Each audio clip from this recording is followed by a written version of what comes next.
you make this show what it is, and therefore I want to encourage you, kindly continue being with us and interact with us, and we will be able to even highlight your interaction with us. This morning, I am your host. My name is David Ogwom, and hosting this show this morning on behalf of Reverend Felix Kavoy. And I want to believe that God is going to bless us this morning, even as we engage on what we have at hand. This morning, we are going to look at one of the oldest institutions since the creation, or since the beginning. It's also one of the oldest covenants that we know about in the Bible, and we are going to look at it. And the reason why we are looking at it is because it is a very important institution, and it's a covenant institution. But this institution is one which has been attacked by the enemy, and everywhere and every time we are seeing this institution is under siege. And we know that it is because of its importance that's why the enemy is so targeting this particular institution. And for that reason, the institution I'm talking about is the institution of marriage, the covenant of marriage, being one of the oldest covenant, being one of the oldest institution, being one of the cornerstone of the society. That's what we are going to look at it. But as we look at marriage itself, we have to come together with some of the issues that go with it, especially the problematic issues that go with it. And that is, we are looking at marriage, divorce, and remarriage. What does the Bible say about all these three things: marriage, divorce, and remarriage? And for that reason, we are going to settle, and I believe our experts are going to look at all of these, and they will be able to communicate the right position that the Bible has commanded us to follow. And I believe by the end of everything, we will be blessed in this particular episode of Bible Theology Show. I'm very glad to host a wonderful man today. On my near right here is Reverend John Motisia. Reverend John Motisia has been a wonderful man in this studio, and he has been helping us so much, especially in some past years. He has not been with us for quite a while, and we want to thank God that today he is with us. He's going to greet us and maybe briefly tell us where he has been and why he has not been here for that long. Karibu sana, John. Yeah, good morning and praise the Lord. It is true, it has been so long for me to be here, but the Lord has blessed me. He has seen it worthy for me to come and report back to my job. And therefore I'm delighted, I'm very happy to be seated here in this studio, so that we may discuss this pertinent subject. And I know it is going to be a blessing for us. So I have not been away just because I had done anything, but it is because of many businesses, and even God's timing is the best. Yes. Welcome back. Thank you so much. I'm happy to see you back. We've been in touch with him even all that time, so I know he has been doing other things, and thank God. We really missed you, and welcome back. I'm also hosting Dr. Julius Motiso, my good friend, my good theologian. Is medical doctor, but my fellow theologian. Karibu sana, daktari. Good morning, viewers. God bless you as we delve into this a very key and very important matter. So, karibu sana. God bless you. Thank you. Let's just jump in very quickly because our time is quite limited and we have quite a lot of issues to look at. When we talk about marriage, I think the first thing that we need to do is, what is marriage? I think we have to start with the definition.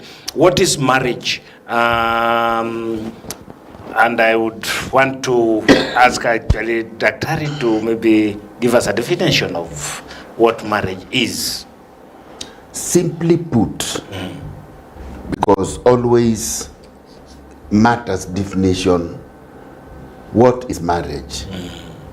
Marriage is the coming together of a man and a woman under a covenant of sharing life, sharing emotions, sharing expectations, and living together for a lifetime.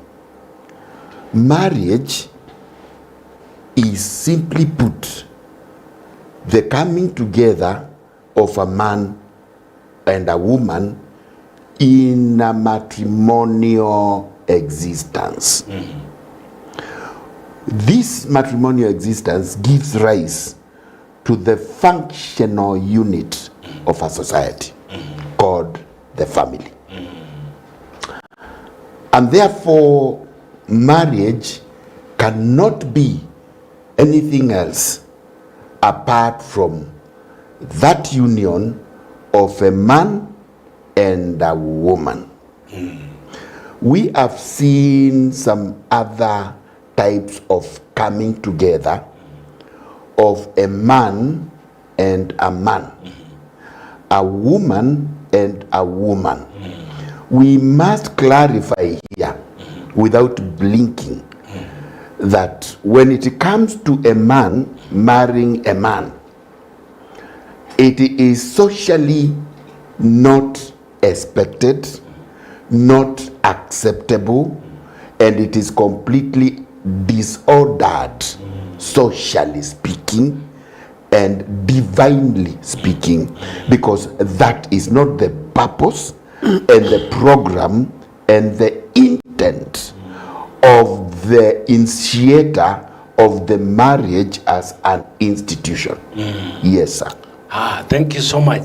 That's very important. I think you can hear marriage is a union of a woman and a man. And I think that one, we'll come to it and maybe look at it further. Why not a union and not unions? But let me hear from Reverend John. What are your thoughts on the definition of marriage? How would you define marriage? The definition of marriage differs from one sector to another, and because we are Christians and we are here to discuss marriage as it is based on the Bible, it means that our definition should be Bible based. Yes. Because those who are not Christians see marriage the way they wanted to see. Just like Daktari was saying, mentioning about gay coming in. It is because people and many groups don't believe in the Bible. So if people don't believe in the Bible, they are not influenced by the Bible. They are influenced by other things. They probably by civil studies, probably by other world religions, and even a theistic belief system. So when it comes to marriage in the Christian perspective, as our brother said, marriage is that union which was started by God himself in the Garden of Eden, where a man and a woman who are not relatives come together to form a union, while God himself is the witness. While God himself is the witness. So a marriage that God is not a witness, that is not marriage according to God's viewpoint. And therefore, for every listener who is listening to us, it is very important for us to understand that marriage, a biblical marriage, is where a man and a woman come together with a view of living together with the presence of sexual intimacy. Because we hear of stories where people are married.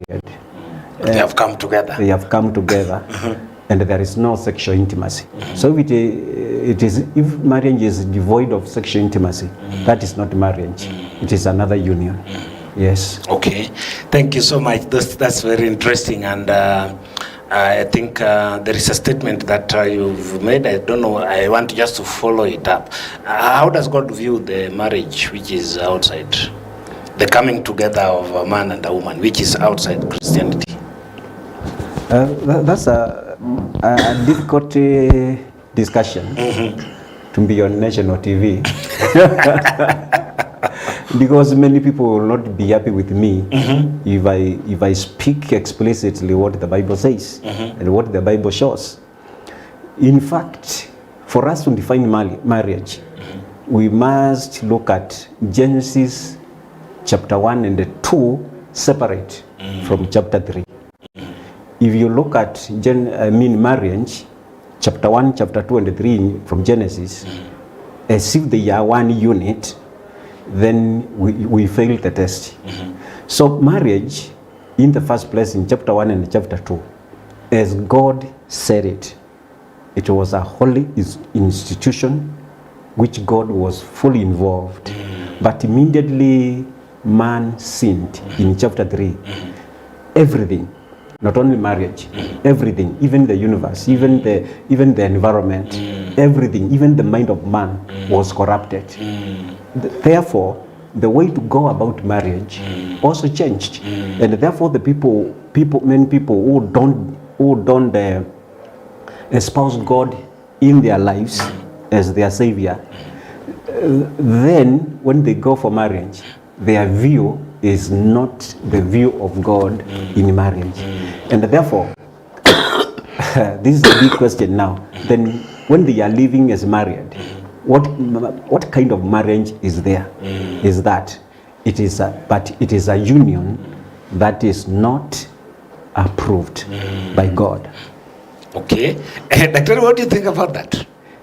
How does God view? Because if it is God who said that the man should come together with the woman, and we have believers. I'm asking this because we have talked about from the biblical aspect, but we know marriage is beyond Christianity, outside Christianity. What do you think? What's God's view of such marriage outside Christianity? Are they valid? In the first place, marriage is God's idea. That's the basic bottom line. Marriage was not instituted by man. It would be very key if many people who dispense knowledge about God at least have a glimpse on the original language of God, the Hebrew language. When you look at marriage through the lens of the linguistic applications in Genesis, that is Bereshit, first chapter and second chapter and third chapter, and transfer the thought to the New Testament, typologically speaking, it becomes a very wide subject. Definitely. But the initiator and the idea of marriage comes direct from the mind of Yahweh.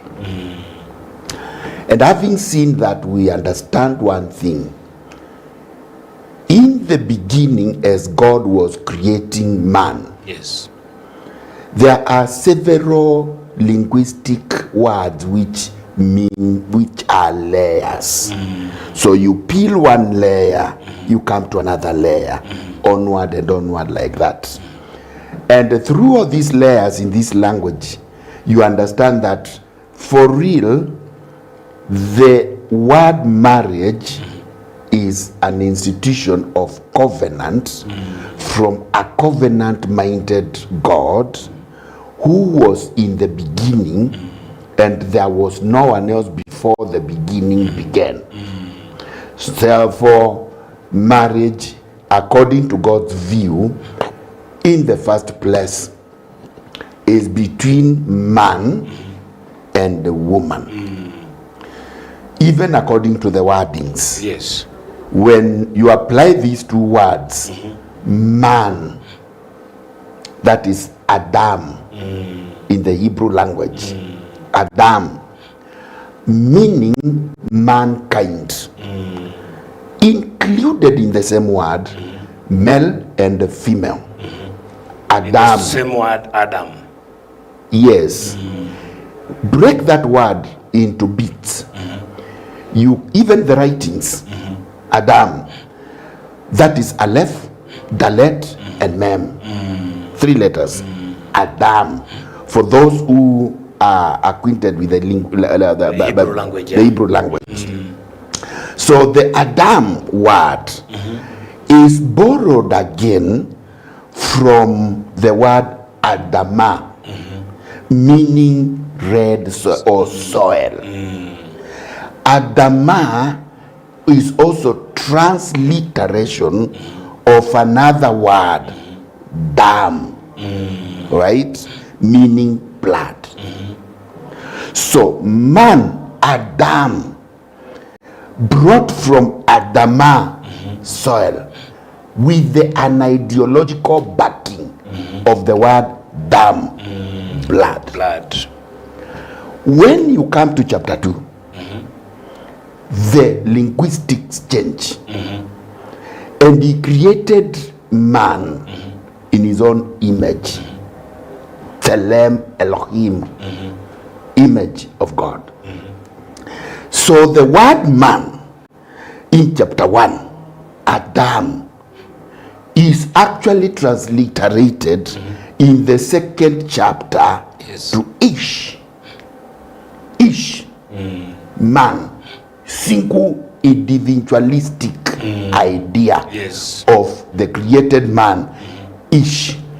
So the relational application of the Hebrew here is now the man is changed, the wording is changed to Ish. From Adam to Ish. Man. And the man, God created sleep to befall the man, the Ish. So the woman in chapter 1 is actually called Hava, or in English, Eve. The woman in chapter 2 is called Hesha, Sawa, which is from the man. Which is from the man. Ish. In second chapter, the woman now becomes Isha, meaning like breath that gives life. So the woman, the patenting now, from the Hebrew base, the woman is not created as a lower being to Adam. In fact, when Yahweh caused the man to sleep, I think medically speaking, the man went under general anesthesia from God. The word applied there, it's for the rib, is Selah. T-S-H-E-L-L-A-H. Selah. So Selah does not mean a rib in Hebrew. It means one all sides. of the whole ribs. For those who are from the language that I speak, Yes. we call it ebaba. One whole side of the ribs. Yes. Selah. Now it is from that Isha was made from Ish. If you want to understand Yes. the biblical applications of this, so it is the same wordings for this woman now, which actually means a door. So it is like God created, because man was created in his own image. Yes. He created a door into the revelation of who a man is. Sawa. So it is for us now to understand, a woman is created not as a lower being, but as a helper on a same level, but on a level of application of revelations of who really man is. So this door opens a layer into understanding who is this man, and in there we find some characteristics of Yahweh because of the Isha. Yes. We can go deeper to that. I think that's powerful. Maybe I don't know. Let me see whether I can be able to. You can help me with. I want to help the viewer, and I want to see whether I've also understood what you have said. Adam is generally mankind. Generally, mankind.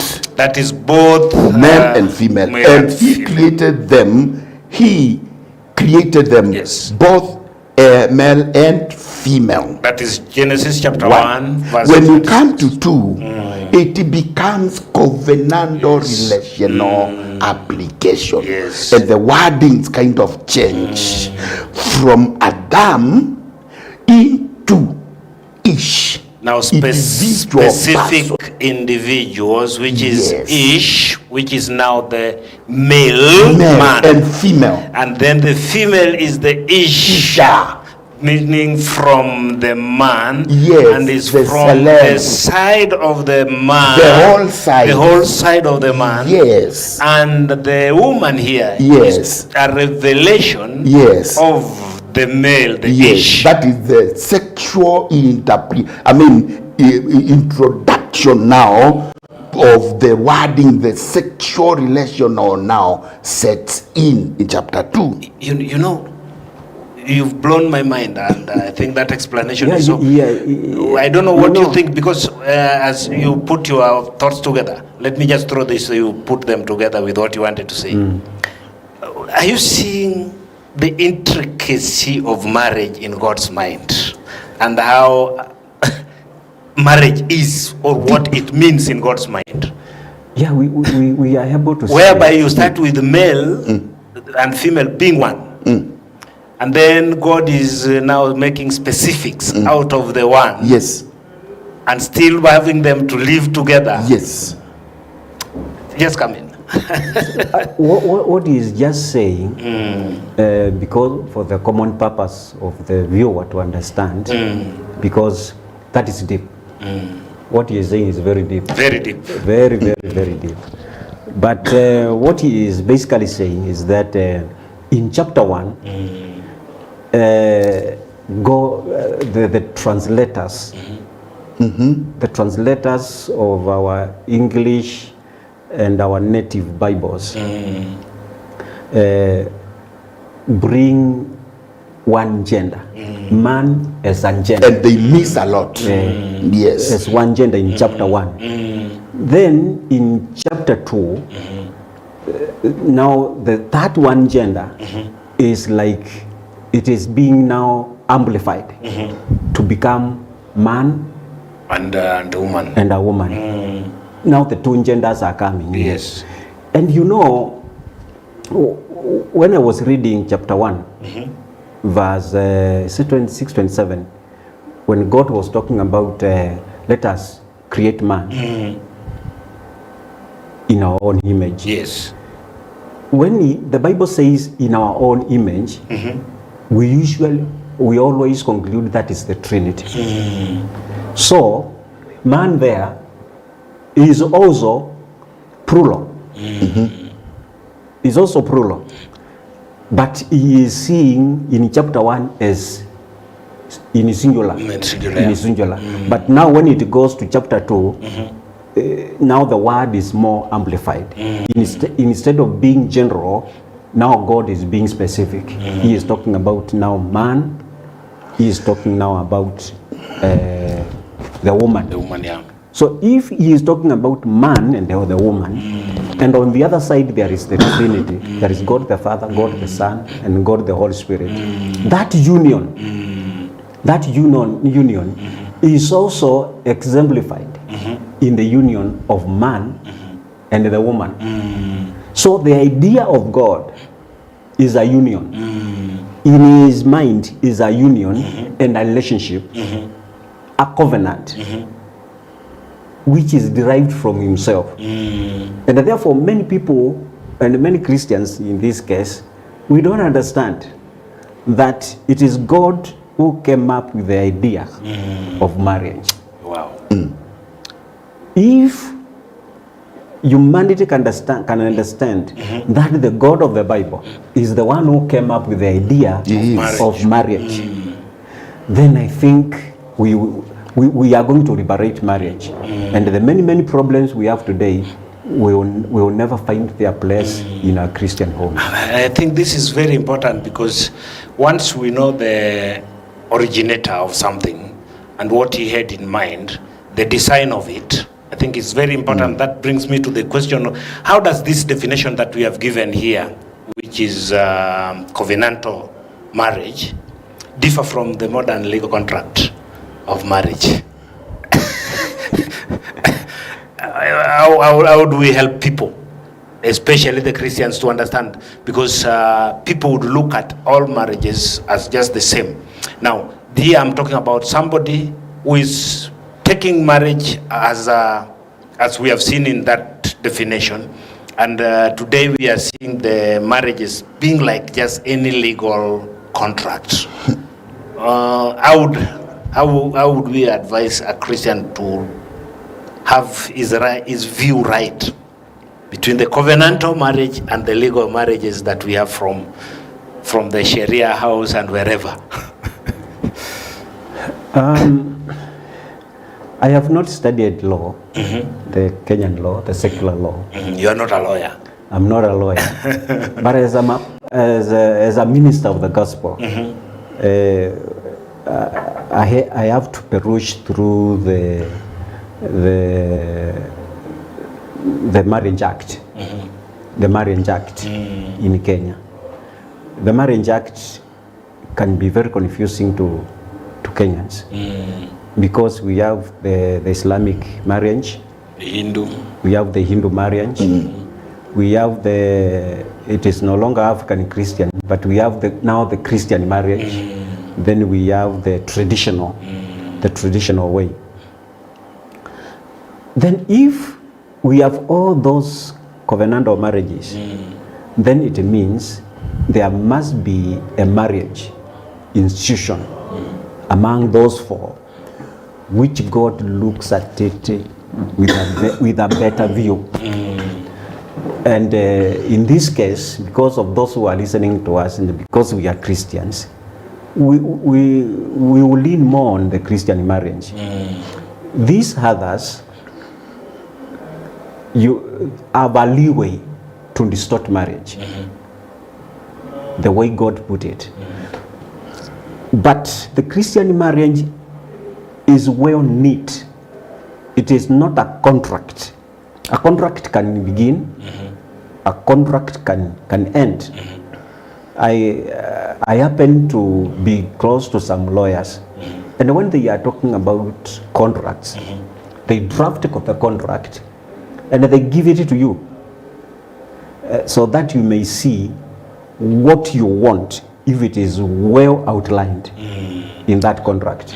Then you give it to the other person to see if what he or she wants is very well outlined. If it is not well outlined, you can't sign it. Yes. You say there is something missing here, we need to add, or we need to reduce this, to remove this. But the Christian marriage is not like that. When we come before the Lord to make a union, you accept, because you are not the drafter. The drafter of the agreement is not man, is not the reverend. The drafter of the agreement is God himself. Because he says, a man shall leave his parents, his father and mother, and shall cleave to his husband. That is the agreement. And when God says such words, it means there is no turning back. Marriage is permanent. It is not like a contract that might end within 2 years or 3 years, or when one feels now the contract is not favoring me, I can break it.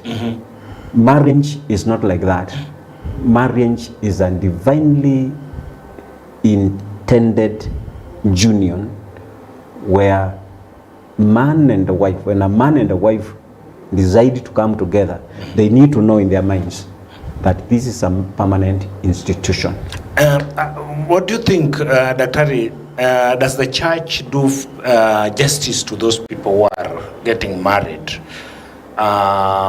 in helping them understand what marriage is, especially from the definition that we have just had, the wonderful when you look at what is happening in 1 and 2 of Genesis, in the Tanakh, the Hebrew Bible, and the wordings, remember, it is very highly advisable that at least many believers or pastors, Bible teachers, understand, although or even if superficially, the Bible translation in terms of the original wordings. Yes. That word we have spoken, chava in Hebrew, meaning or borrowed from the word chaya. Chaya is to live, to be alive, actively alive. Chaya. So that is the concept of Yahweh's bringing this person into the life of Adam or into the life of Ish. Now, when you come to the Greek interpretation, when they were translating and coming up with the Septuagint, the first time we see the Greek wording there is heave in Greek. So Chava translated into Greek becomes Eve. Later on, translated into the Latin Vulgate, becomes Eva. Eva, Eva. Later on, translated into English as Eva. And later on, because of the East African linguistic approach in the Swahili, also becomes Eva. Mungu akaumba Eva, Adam na Eva, ama na Eva. So it is a whole chain of wordings borrowed from the original word chava, translated into Greek as Eve, translated into Latin as Eva, translated into English as Eva, translated into Swahili as Eva. And where do we have Hawa? Hawa is also in Swahili. Hawa would be sounding closer to Hava in Hebrew. Yes, the vowel. Shaona. And the vowel. Now, yes. So, what we are seeing here, when Yahweh brought this Ish and Isha, created Isha for Eve, it changed the concept that now this man is going to have to be in a covenant state through his life with another one, the ish, and the issue is non-contractual. It is covenantal. So God's original idea, remember Matthew 19, Yes. when Jesus answered to them, as we'll come to that. But in the beginning, it was not like that. When he was asked, can a man chase his wife, divorce? What did he answer? He said, Moses allowed that because of the hardness of your hearts. But, B-U-T, in the beginning, It was not so. Jesus refers to himself because he is the Aleph and the Tau, the Alpha and the Omega. So he makes a reference to the beginning point where I was, I am, and shall be. So he referred to himself. In the beginning, that is, there was no one else, because he is who he was, he is who he is who he shall be. Eheye, Ashe, Eheye. Ushaona? Yes. Kwa hivyo, once that is done, he told them in the original blueprint of the originator of the concept of man and the family, it was not like that. The original concept was man and a woman, so as to bring a family, because Yahuwah is a family God. He is one who lives in a system of a kingdom whereby there are sons and daughters, not in the literal sense. But however, a story for another day. When we now look at then what is the concept of marriage today, my brother, as he says, in the legal ways in this country, we have like we have seen here, the Christian Marriage Act, the Hindu, the Islam, and so forth. So what is marriage in the church today, and what is marriage in our traditional customary rights? Am I in order to have married a woman outside the white wedding? Remember, the white wedding, which The white man wedding. the white man wedding, Okay. which is dictated by white man's traditions, whereby one had to wear a gown. Wearing of gowns is very recent. As Africans, we never used to wear gowns, yet we got wives by paying goats, by paying things, and eating together. Was that a marriage? The answer is yes, it was a marriage. But when introduction of the white man's wedding traditions and culture, they affected the way Africans saw wedding. And as a believer, if I did not marry in the church, then as a Kamba, I'm told alioana na giza. Wakamba usema atwanie na kebindu. What do you mean? If I married outside the church, and we are doing well, and we have brought up children, and God has seen us through, do we stand a chance in the family of God if we are born again? The answer is yes. So it beats logic. And Before we come to that, that's very important. What I think is something that we need to explore further. yes, What makes Christian, the Wedding. so-called Christian wedding, Christian? What makes it work? this is what makes it Christian. What makes it Let me Christian? hear. Yes. What makes it Christian? What makes that Is one this. in the law, in the Kenya law? What makes it Christian is this. In the first place, in the Bible, there is nothing called a white wedding. What we see in African context today is borrowed so much from the Hebrew ancient practice of weddings. Remember the first miracle that Yahuwah did, that is Jesus, was in a wedding. So when a girl was betrothed, there were 3 stages. There was the betrothal, Yes. and then there was coming for the bride, and then there was, after that, the marriage feast. The betrothal was the man and the girl in question came and they signed a very important document before the elders. In Hebrew it is called ketubah. So after the ketubah, they would take the first glass of wine in the presence of everybody. That is, before they married, it was bound to a covenant.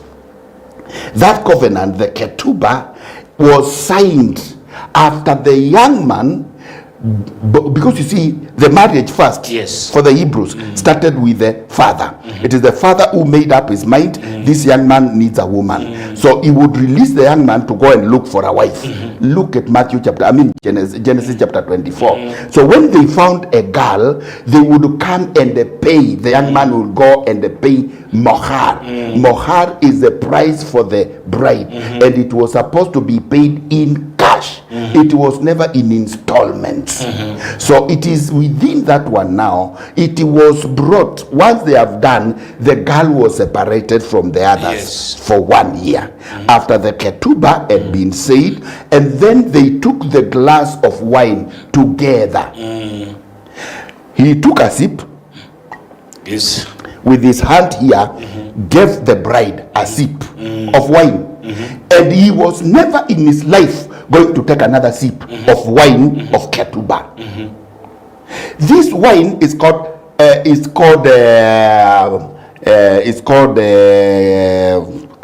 missed the word.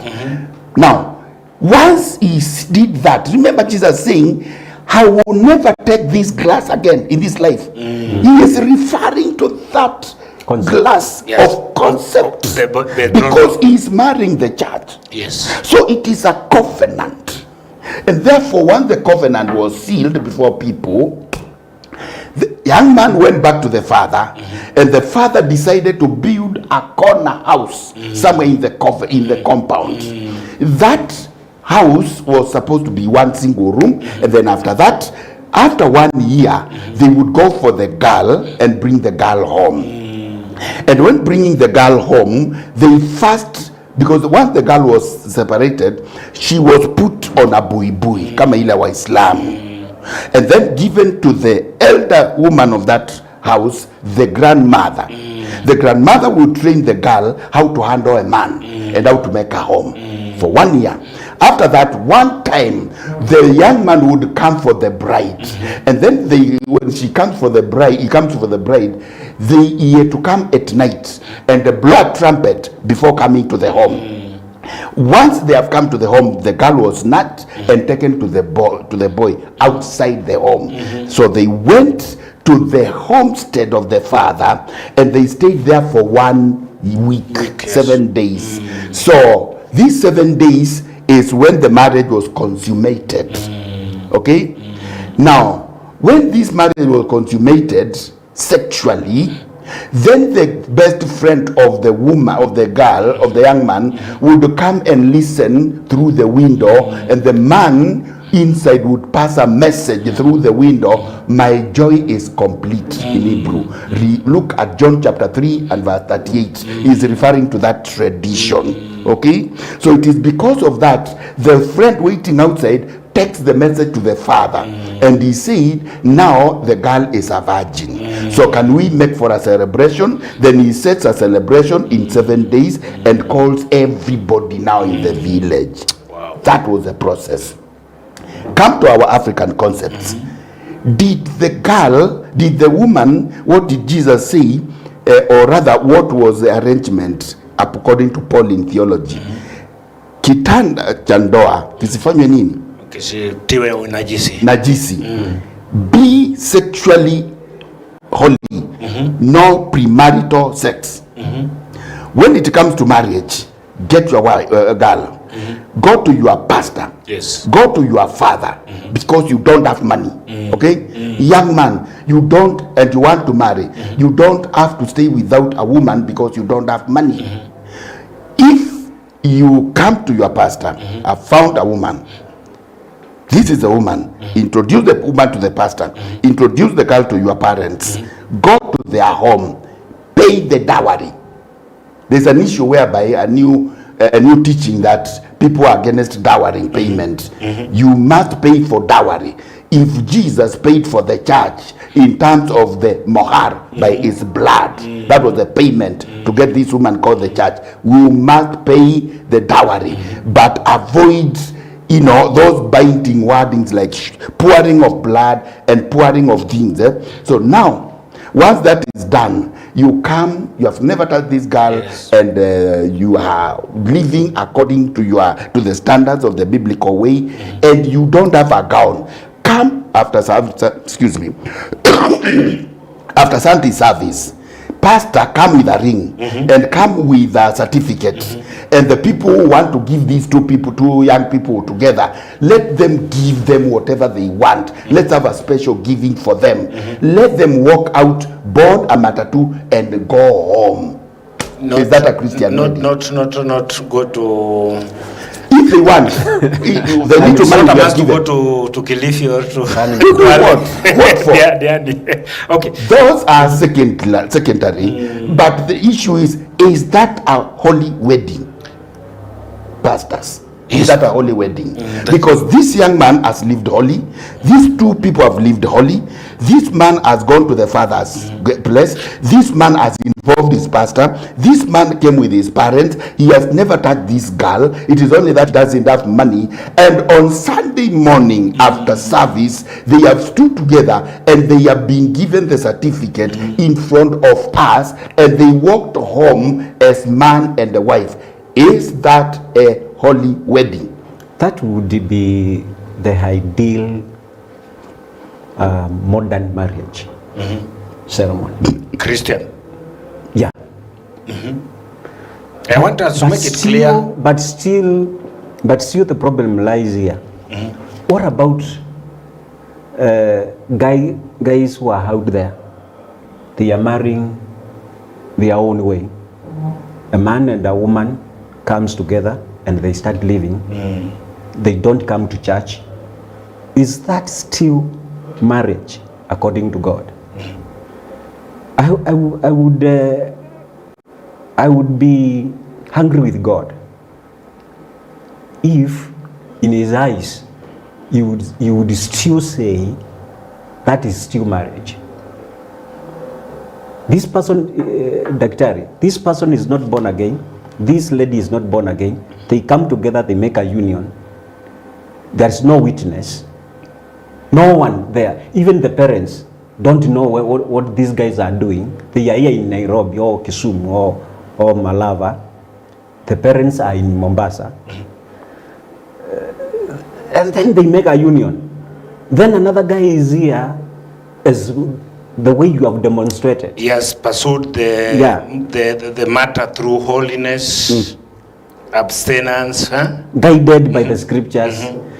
To me, those are two kinds of marriages because they are not guided by the same principles.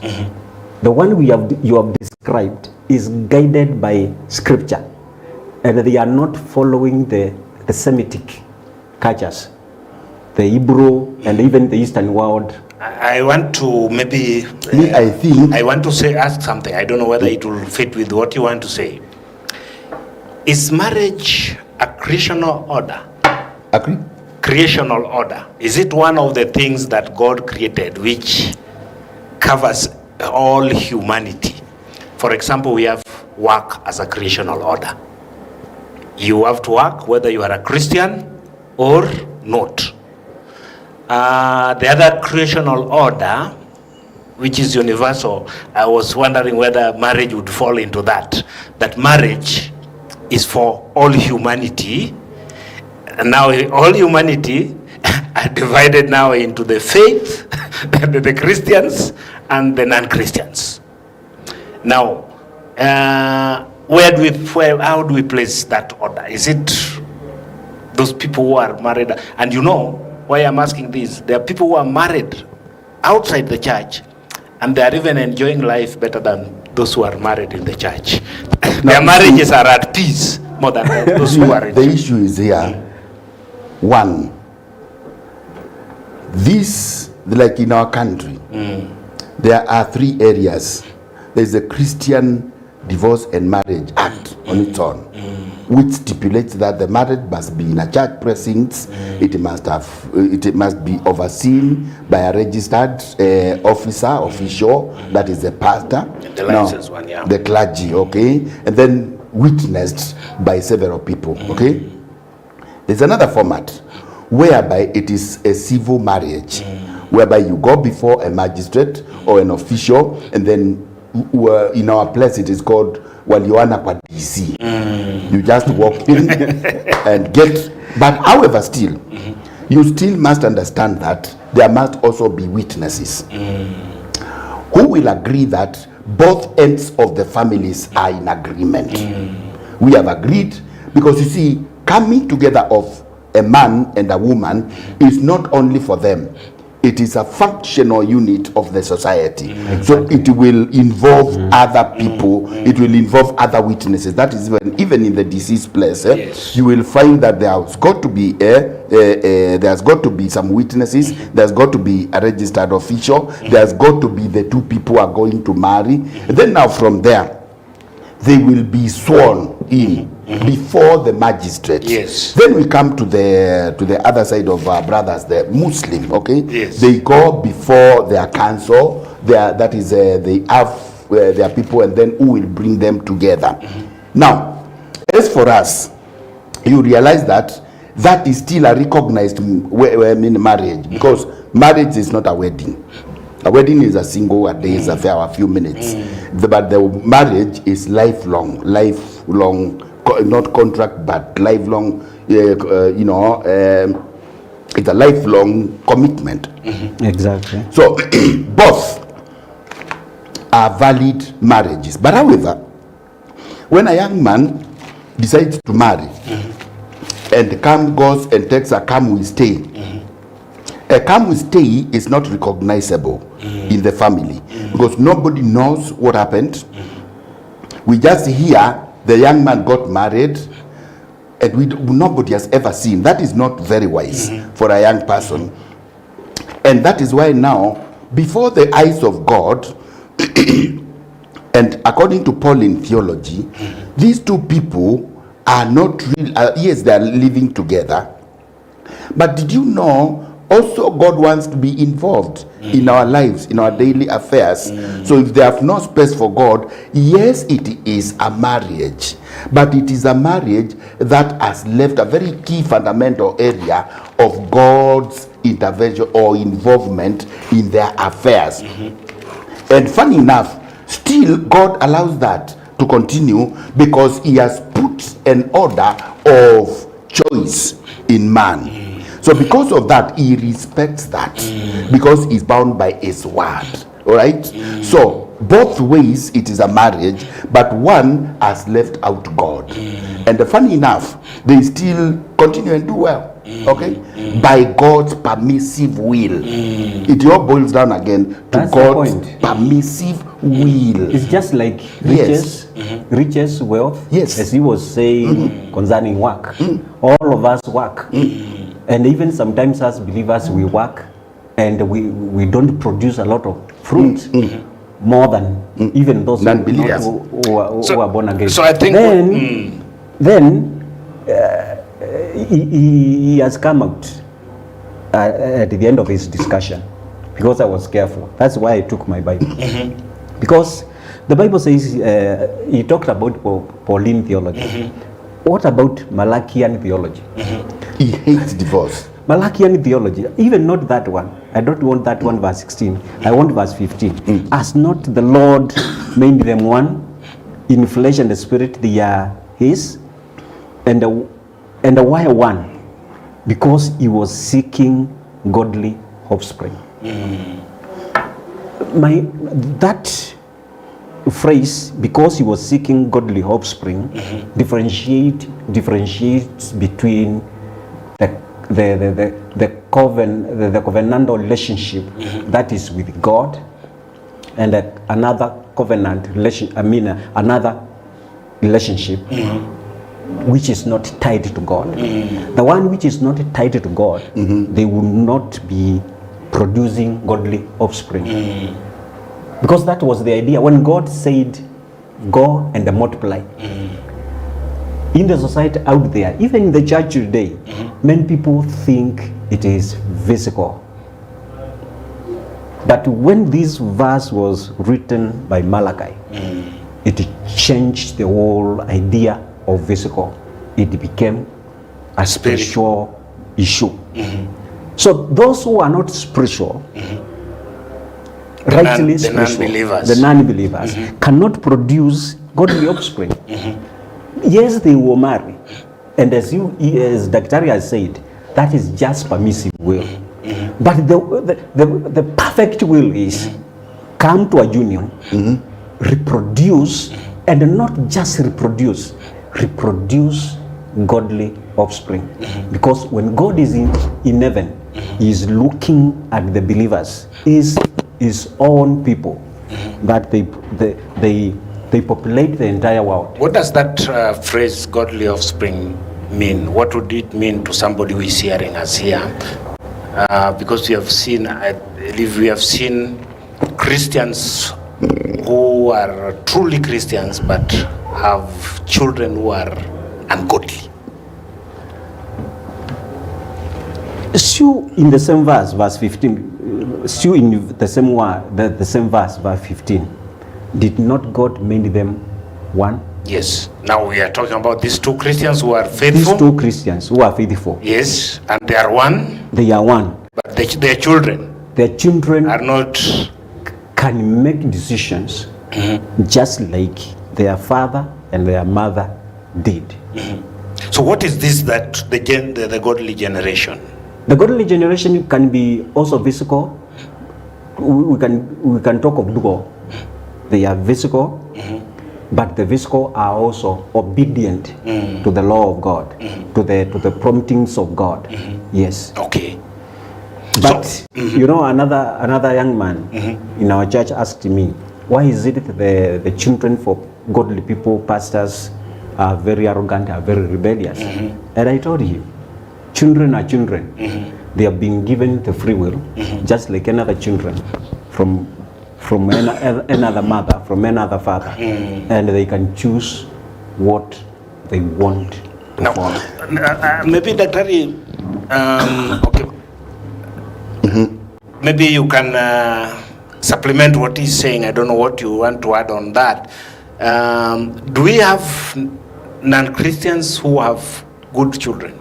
Who may have generally good children, who may even very many. And I want you, as you think of that, we put it together with the godly generation here. For those, so that we help people understand. For those who read the Bible and understand, it is said in another place, teach a child. Okay? The godly ways. Yes. And for us as believers, and also as non-believers, we understand one thing, that there are many non-believers who live godly. They are married. It is only that they have never confessed Christ as their Savior. They go to church because there are many. They are very faithful to each other. They are very faithful even to giving in church. And they are exemplary in the society. And the children are very good. They are so good, they are socially balanced. There are families like that. Although they are reducing by numbers as days go by. There are others who are families of even gospel ministers. And you find that if you want to look for a conman, If you want to look for a crook, That's where you go. you will get that crook in that family. And yet that family is headed by the man of God. And analytically, for those who want to analyze people's things, who have that time, they will conclude that the children of believers are worse than the children of non-believers. When a child has been brought up, there is little you can do what they choose. Remember one thing, as a parent, you are in two different dimensions in generational expectations. Yes. They are living in a different generation. Every generation has what drives it. You do not belong in the same generation as your children, and therefore you may have lived a very only godly life, but them, they don't see the need. But you have done your part. So it is the children to choose their part, and therefore it can never be pegged on the parents, but the parenting must be done by the parents. However, having good families in non-believers does not disqualify God's presence in our lives. We still need God. It just happens that some of our brothers have bad families and have gone through bad experiences, but that does still not disqualify that we need God in our daily basis. Therefore, we cannot stand up and say, because some families are doing well and they are not involved in church things and godly things, then we all shift from where our point of view is in faith and join them. The Bible said also in another place, do not envy those unbelievers. That's right. Let them just be. But then again, when you look at the worldly versus the godly, again in Romans 12, it will also be, don't even try to join them, because they don't view God as their God. So do not be what? Romans 12. Do not be tied together. That is 2 Corinthians. 2 Corinthians. So now let them run, and let us just be a good example to them. And with time, they will start admiring living and leading godly families. That's what my take would be. Thank you so much for the insights. I think, my viewer, what we are gathering here is that marriage is something unique. It originated from God. I think that one you can take home. It's originated from God, and God did this for his own purpose, but we know that sin came and marred the good intention of God. But we know that God has redeemed a people, and therefore our marriages can be redeemed. The other thing that I want you to take home before we go for a short break is that there are different types of marriages, even as we can see with our own constitution or in our laws, in our statutes. For example, we have seen those 4 types of marriages. But what makes a Christian marriage is not just the wedding; it's the lifestyle that you lead towards that marriage itself. What kind of life are you living as you lead your life to that marriage? It is not even that certificate that makes your marriage Christian. It is actually the life that you have lived, and why we come to church during the wedding is actually for the blessings and for the witnessing of your marriage. We are also seeing that God is concerned with both marriages, but definitely because we belong to his son, the believers belong to his son, definitely his eyes are on the believers, and God is demanding even much more from us than the believers. If non-believers can have good children, we need also they can have good marriages. We also need to think about how to learn how and pray about how to have good marriages. We are going for just a very short break, then we are coming back to something very hot. Don't go away.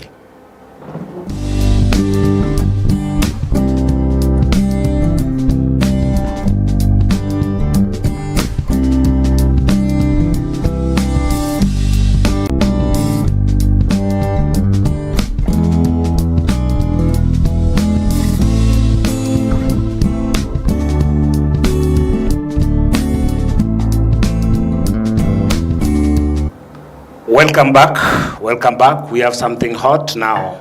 One of the problem in marriage is what we call the divorce.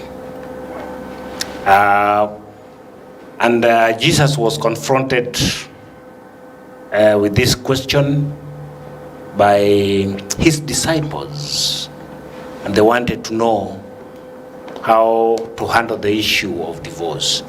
If there is something that has been devastating in the life of the church, and it is so common today, and I think as years go by, divorce is becoming more common, and it's if you are not very careful, it's not going to be even a problem in a very near future in the church. I think in some years back, in the 70s, 80s, because I don't want to talk about when I was not living in this world, but even if you can go back to 60s and 50s, it was unheard of. And the church could not countenance divorce. Now, in view of Jesus' teaching on marriage and divorce, he talked of the hardness of the heart of man. And I would want you to maybe tell us, how does this prevent people from achieving God's ideal in marriage, and therefore end up in a divorce? Because that's what Jesus is saying. Because of the hardness of their heart, Moses permitted divorce.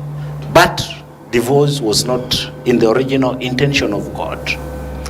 So what is this hardness of heart that is contributing to divorce? And how should we interpret Jesus' statement in the light of Malachi chapter 2 verse 16, where the Bible says God hates divorce? Reverend Motisia. God and our God and the God of the church and the God of the Bible is very specific. He is never general. He is never flimsy in his instructions. He is very straightforward in what he demands from his own people. Because when we are reading from the Bible, it means that we are being influenced by the Bible to think the way God thinks. In Genesis chapter 2, is it verse 24? Mm-hmm.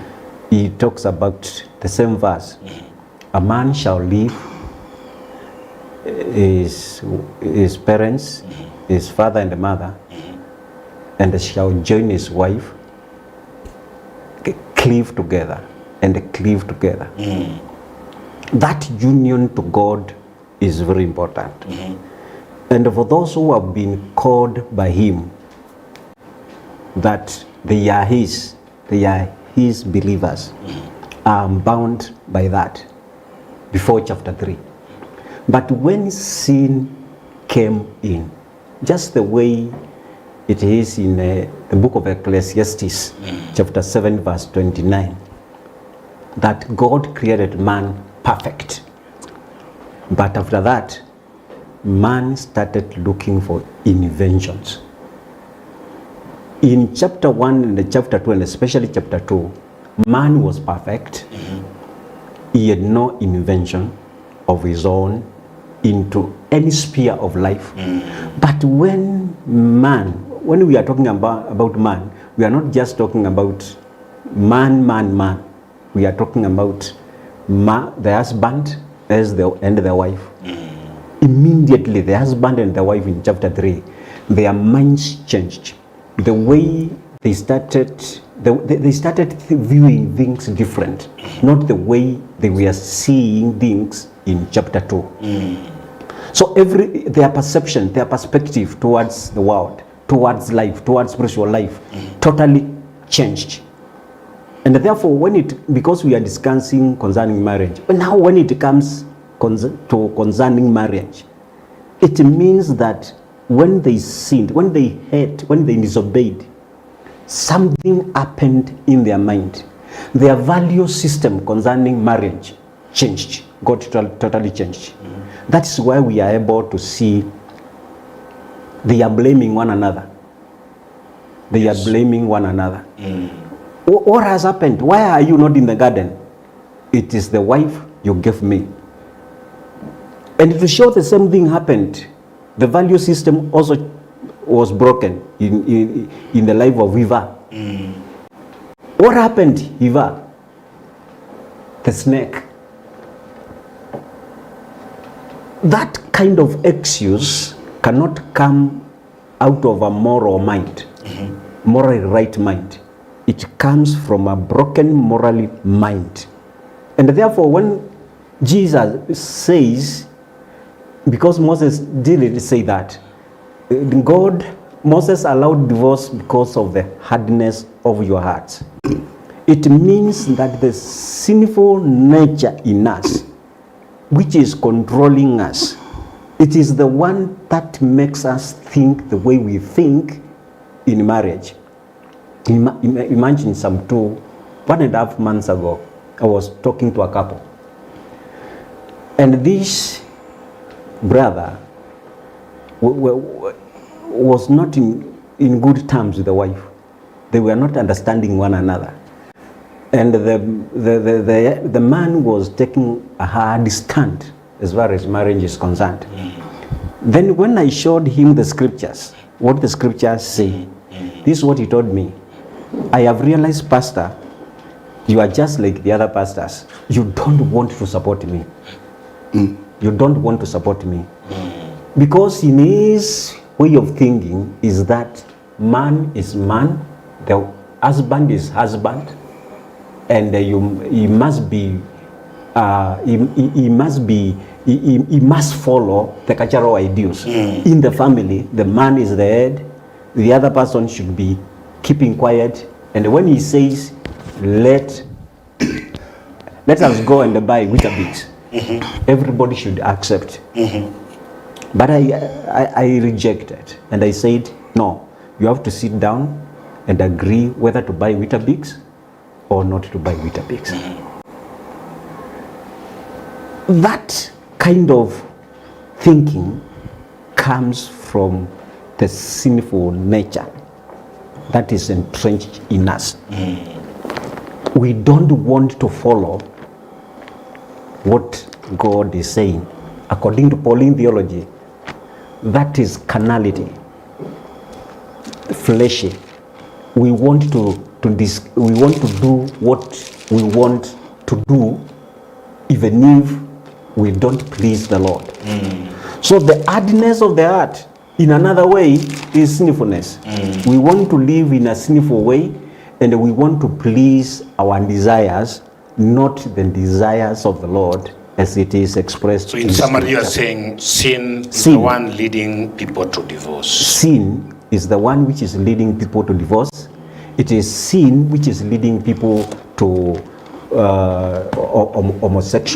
homosexual life, lesbian life. Thank you. Yes. I want to ask Dr. something close to that, but in a different way. Is divorce biblical?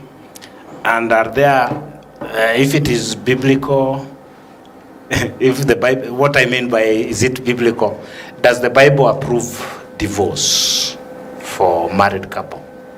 Can I shock you? Yes. Yes. Yes. maybe I'm not shocked, but I think maybe people are shocked.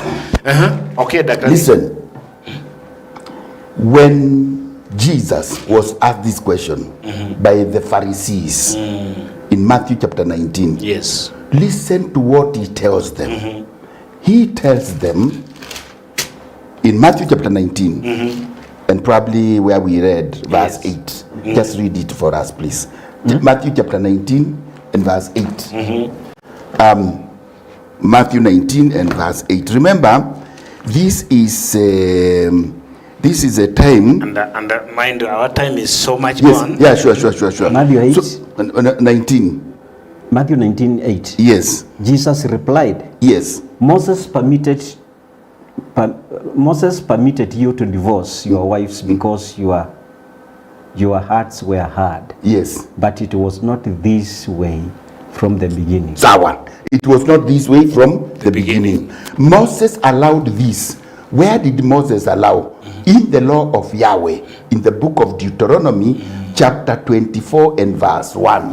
He told Moses, when a man wanted to divorce his wife, he would go and write a divorce paper and give it to her, and then that marriage was dissolved.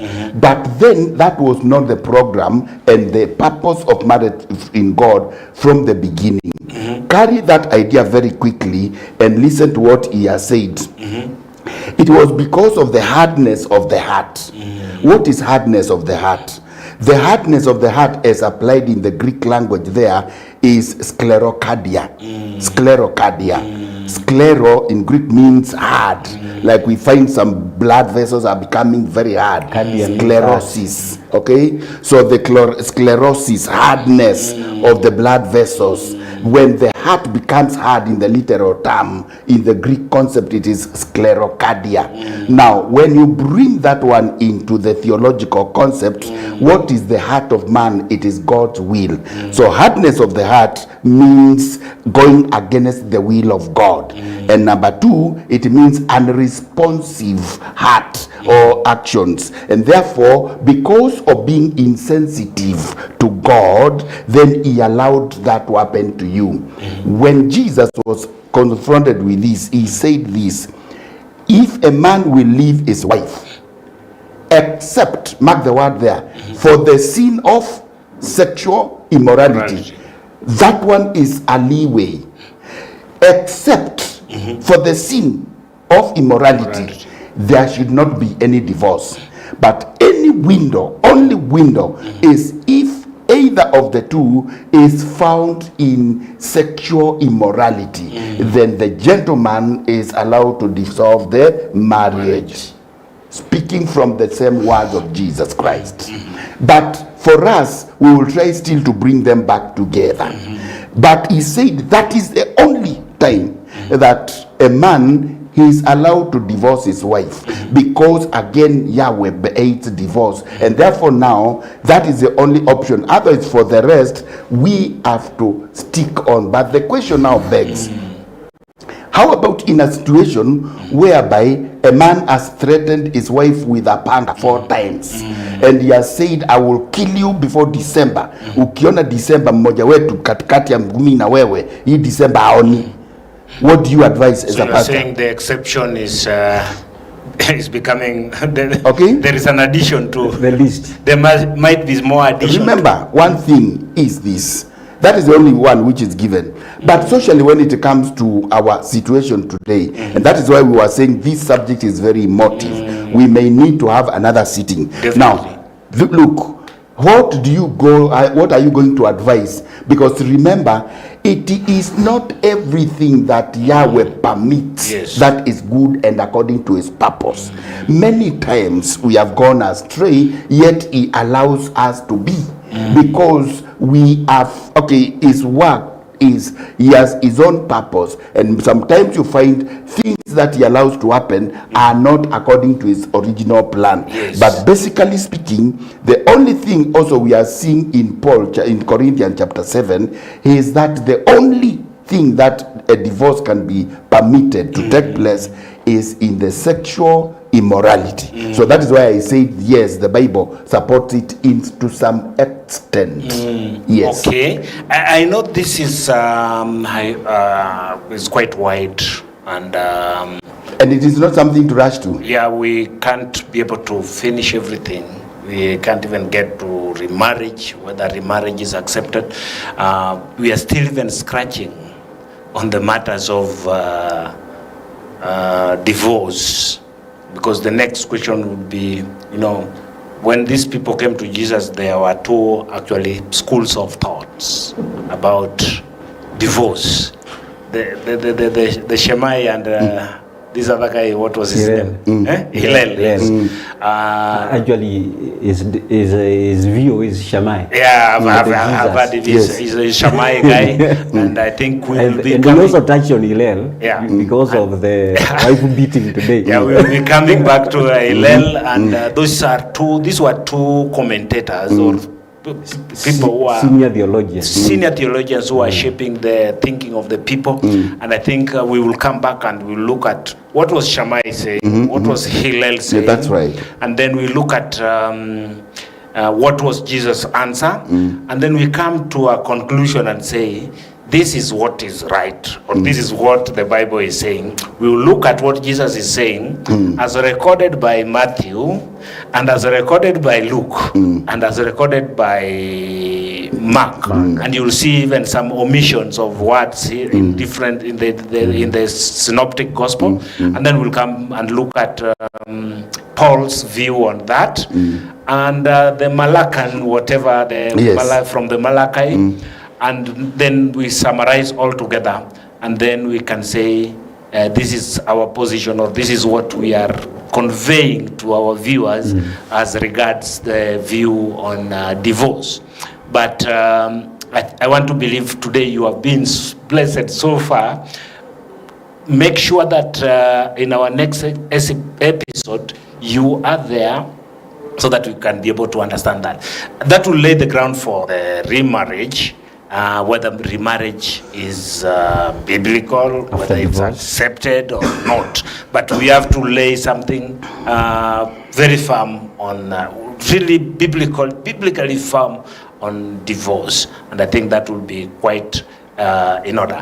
My time is actually over.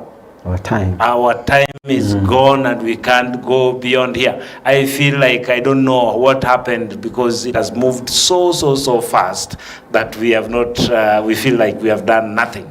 But in all, we want to thank you for all of you that joined us today. You have been so fantastic, and I want to believe that you have been blessed. We have just started a conversation, and we will be continuing on this, and we will be able to talk on this with clarity, and we want to believe that you will be blessed, or you will be able to establish a position which is biblical and which is right for your church, for your family, for yourself, and for everybody. Thank you so much. We want to invite you, if this program has been a blessing to you, we kindly request you that you join and support this ministry, so that this ministry will continue. For example, we are coming back next year. We will still look at those different aspects of marriage and so forth, and we will make more clarity on several issues. So if you are willing to support this ministry, that is the Bible Theology Show, we want to, you can be able to support through this M-Pesa, buy goods, that is Lipa na M-Pesa, buy goods, and the till number is 881-9314. That is Lipa na M-Pesa, till number is 881-9314. If you do so, you'll be blessed. The name that will feature on your M-Pesa is Ecclesia Broadcasting Network. That is why we have, you might be wondering what is that, but it is the long form of EBN. So God bless you so much. We love you, and we want to say, may you have a wonderful weekend and enjoy your service tomorrow. And from here in the studio, we all say goodbye. Bye-bye.